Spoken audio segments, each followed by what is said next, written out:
একটুখানি তো খাটনি করতেই হয়, তাই না? যদি একটু মজার বা টেস্টি ফুল খাবার খেতে চাই, সেখানে তো একটু বাটাবাটির ঝামেলা থাকবেই। তো আজকে আমি কী যে রান্না করব সেটাই তোমাদের সাথে শেয়ার করব।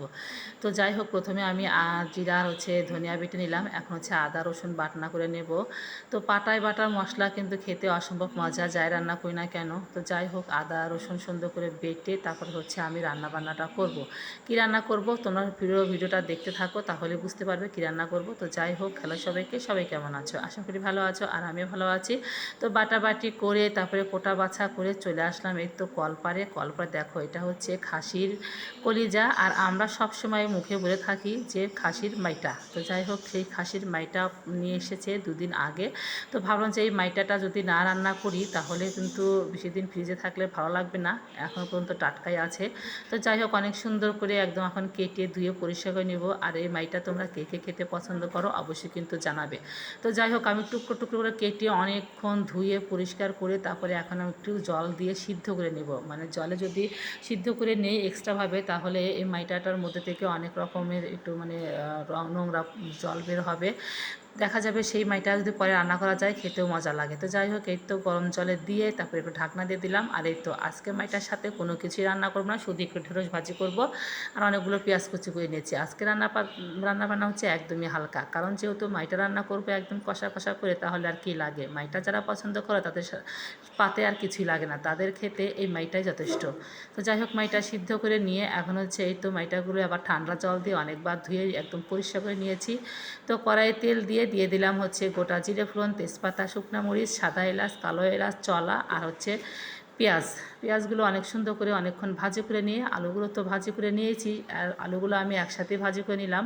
তো এখন দিয়ে দিলাম সব রকমের বাটা মশলা, সাথে একটু বেশি পরিমাণ মরিচের গুঁড়া, কারণ একটু ঝাল ঝাল খাবো, আর মাইটা তো ঝাল ঝাল না হলে খেতে মজাই লাগবে না।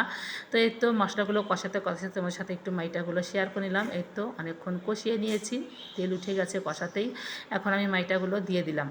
আর এর মধ্যে বেশ কয়েক টুকরা মাংস দিয়েছিলাম মেয়ের জন্য, কারণ ও আবার একটু মাইটাটা কম পছন্দ করে, মাংস হলে ভালো হবে। তো যাই হোক, এই তো মাইটাগুলো কিন্তু অনেকক্ষণ কষিয়ে একটু হালকা হাত কষানি দিয়ে ঢাকনা দিয়ে দিয়েছিলাম, যাতে মশলাগুলো একদম মাইটার ভিতরে ঢুকে যায় আর খেতেও মজা লাগে। তো যাই হোক, এই তো মাইটাগুলো অনেকক্ষণ কষিয়ে নিয়ে তারপরে এই তো হালকা একটু ঝোল দিয়ে দেবো। তবে আমি কিন্তু খুব ঝোল রাখবো না, আমি একদম মানে কষানো রাখবো, তবে ঝোল একটু দিলাম বেশি করে, যাতে একদম সুসিদ্ধ হয়ে যায় মাইটা, তারপর আলুগুলো। আর অনেকক্ষণ ঝোল ফুটলে সেই তরকারি খেতেও মজা লাগে।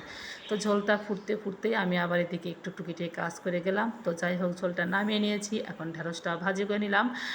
তো ভাবলাম যে আর কি রান্না করা যায়। তো কোনো কিছুই আর করতে ইচ্ছে করলো না, কারণ আজকে রান্নাবান্না করতে এমনিতেই অনেকটা দেরি হয়ে গেছে। তো রান্নাবান্না কমপ্লিট, এই তো ঢেঁড়স ভাজি, আর সাথে দেখো একদম মাইটা কষা, এত সুন্দর হয়েছে, কালারটাও যেমন সুন্দর হয়েছে, খেতেও অনেক মজা হয়েছিল। অনেক দিন পর মাইটা আমার শাশুড়ি মার সবচাইতে প্রিয় খাবার, উনিকে মাইটা দিলে খুব খুশি হন, তবে ওনারও ছেলে আমাদেরকেও খেতে হয়। তবে খারাপ লাগে না, বেশ ভালোই লাগে। তো ছেলে মেয়েকে আগে খেতে দিচ্ছিলাম। তো এই তো দেখো কত সুন্দর ঝোল হয়েছে, ওদেরকে খেতে দিচ্ছি। দুপুরবেলা ওরা ঢেঁড়স ভাজা ভাত খেয়ে নিয়ে এই তো ঝোল দিয়ে খেয়ে নেবো। ওরা বলতেছে আগে অল্প দাও, খাই, তারপর লাগলে আবার নেবো। তো যাই হোক, দুই ভাই বোনকে খেতে দিয়ে সবার শেষে আমি আর ওর বাবা খেতে বসেছিলাম। তো যাই হোক, আমিও এই তো খেতে বসেছি। আজকে খেতে খেতেই তোমাদের সাথে বিদায় নিচ্ছি। একদম ঝাল ঝাল মাইটা দিয়ে উপরে সবাই ভাত খাইলাম। তো আজকের ভিডিওটা এ পর্যন্তই। আজকে আমার মাটির রান্না কেমন হয়েছে অবশ্যই কিন্তু সবাই কমেন্ট জানাবে। আর ভিডিওটা ভালো লাগলে অবশ্যই লাইক কমেন্ট শেয়ার দিয়ে পাশে থাকো। দেখা হবে নতুন একটি নেক্সট ব্লগে।